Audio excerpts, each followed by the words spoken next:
कोकण पदवीधर मतदारसंघाचे आमदार ॲडव्होकेट निरंजन डावखरे यांनी ठाणे महानगरपालिकेचे आयुक्त श्री सौरभ राव यांची आज सदिच्छा भेट घेऊन ठाणे शहरातील विविध विकास कामे, पायाभूत सुविधा प्रकल्प आणि नागरिकांशी संबंधित महत्त्वाच्या विषयांवर सविस्तर चर्चा केली। यावेळी ठाणे शहरातील रस्ते विकास प्रकल्प, नवीन रस्त्यांची उभारणी तसेच विद्यमान रस्त्यांच्या सुधारणा कामांचा आढावा घेण्यात आला। विविध विकास कामांसाठी आवश्यक निधी उपलब्ध, फंडाचा प्रभावी वापर आणि नियोजित प्रकल्पांची अंमलबजावणी या संदर्भात सादरीकरणाद्वारे माहिती घेण्यात आली। शहराच्या वाढत्या गरजांचा विचार करून वाहतूक व्यवस्था अधिक सक्षम आणि नागरिकाभिमुख करण्यासाठी आवश्यक उपाययोजना सकारात्मक चर्चा झाली।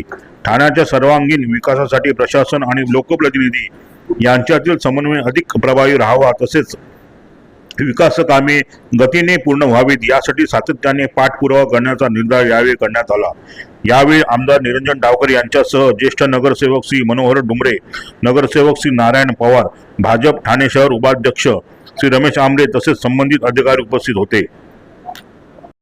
आज ठाणे महानगरपालिकेमधले जे क्लस्टरचं काम चालू आहे त्याच्या अनुषंगाने या इकडे पाचपाखडीमध्ये जो क्लस्टर आहे त्याच्यामध्ये मध्यंतरीच्या काळामध्येही स्वामी समर्थ सोसायटीचं एक MOU याच्यामध्ये झाला होता। त्या लोकांच्या काही अडचणी याच्यामधल्या आहेत, ते आयुक्तांबरोबर त्या संदर्भातली चर्चा, त्याचबरोबर पाणी पुरवठ्याच्या संदर्भातले अनेक सोसायटींचे महत्त्वाचे विषय आहेत, त्या महत्त्वाच्या विषयाच्या अनुषंगाने आयुक्तांकडे चर्चा करायला आम्ही या इकडे आलेलो होतो आणि निश्चितच काही तांत्रिक अडचणी याच्यामध्ये दूर करण्याचं काम महापालिकेकडनं करण्यात येईल या संदर्भातलं आश्वासन ह्या आयुक्तांना दिलं आहे। त्याचबरोबर पाणी पुरवठ्याच्या संदर्भातला अतिशय गहन प्रश्न, कारण लोकवस्ती ही ठाणे महानगरपालिकेची सातत्याने वाढते आणि त्या दृष्टिकोनाने योग्य पाणी पुरवठा हे सगळ्याच ठाणेकरांना झाला पाहिजे या अनुषंगाने आज घेतलेल्या बैठकीमध्ये निश्चितच राज्य शासनाच्या स्तरावरनं या दृष्टिकोनाने एक सकारात्मक काम होणार आहे असं त्यांनी आश्वासित केलेलं आहे।